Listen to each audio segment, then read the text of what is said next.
एक लड़की ने अपनी मसल्स फ्लेक्स करते हुए ब्राह्मण जीन्स ये हैशटैग क्या लगा दिया, सोशल मीडिया पर आग लगी हुई है। अच्छा, क्या बर्दाश्त नहीं हो रहा है तुमसे कि एक ब्राह्मण लड़की ट्रेंडी आउटफिट में तुम्हारी बनाई हुई सो कॉल्ड मॉडर्न दुनिया में स्टैंड आउट कर रही है। Once upon a time there was a poor Brahmin, ये सड़ा गला नैरेटिव बदल रहा है, ये बर्दाश्त नहीं हो रहा। या फिर लेफ्टिस्ट सिनेमा ने ब्राह्मणों के बारे में बरसों से जो झूठ परोसा है, उस झूठ को कीड़े लग रहे हैं, ये सहा नहीं जा रहा। गांव का सबसे सच्चा शरीफ आदमी कौन? खान चाचा। सबसे मक्कार मंदिर वाला पुजारी। फिल्मों के मुहावरे भी ऐसे बनाए गए कि ब्राह्मणों की पहचान कलंकित हो जाए। हवस का पुजारी, गुनाहों का देवता। अरे भाई साहब, हवस का मौलाना क्यों नहीं? पाप का पादरी क्यों नहीं? किसी समझदार आदमी ने कहा था, जब तक इस देश में सनीमा है। अच्छा, एक बात सुनो, पानी में लाठी मारने से पानी फटेगा नहीं और तुम्हारे तिल मिलाने से ब्राह्मणों का गौरव घटेगा नहीं। एक क्रांतिकारी को जनेऊधारी भूल दिया तो लिबरल्स ऐसे छनछनाए जैसे जलते हुए तवे पर बैठा दिया हो। बात सुनने की हिम्मत तुम में है नहीं, लेकिन बोलने पे मजबूर कर रहे हो तो बोलना पड़ेगा। पहली बात तो ये समझ लो कि ब्राह्मण आकाश जैसा हृदय लेकर पैदा होता है। हम किसी को पराया मानते ही नहीं। इतिहास पढ़ो, क्षत्रिय राजाओं के सिंहासन हमने अपनी नंगी पीठ पर थामे हैं और आज भी थामेंगे। वैश्यों के साथ हमारा संबंध ऐसा रहा कि हमने अपने ज्ञान से उनकी तिजोरियां भरी और बदले में उन्होंने भी कभी हमें भूखा नहीं सोने दिया।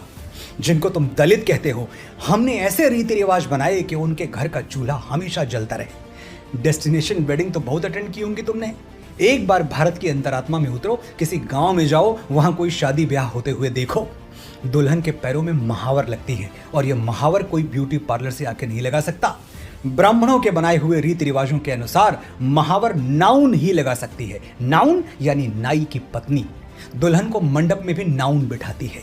दुल्हन की मांग में पहला सिंदूर दूल्हा नहीं भरता, धोबिन भरती है, क्योंकि ब्राह्मणों ने धोबिन को शुभ और मंगल माना है। आज दुनिया बहुत आगे निकल चुकी है। बच्चों की डिलीवरी हॉस्पिटल में होती है और होनी भी चाहिए, लेकिन पहले घर में बच्चा पैदा हो तो अम्बिलिकल कॉर्ड काटने के लिए रैदास समाज के लोगों को, जिन्हें महात्मा गांधी हरिजन कहते थे, उनको बुलाया जाता था, क्योंकि ब्राह्मणों के अनुसार हरिजन के हाथ शुभ हैं। गांव का ये पूरा इकोसिस्टम ब्राह्मणों ने ऐसे डिजाइन किया था कि वंचित समाज कभी बेरोजगार न रहे। जैसे गुड़ में चींटियां लग जाती हैं, इस सुंदर इकोसिस्टम में भी कुछ कुरीतियां लग गईं। लेकिन क्या चींटियां लगने से गुड़ मीठा नहीं रह जाता? क्या ये कुरीतियां हमारे भाईचारे को खोखला कर सकती हैं?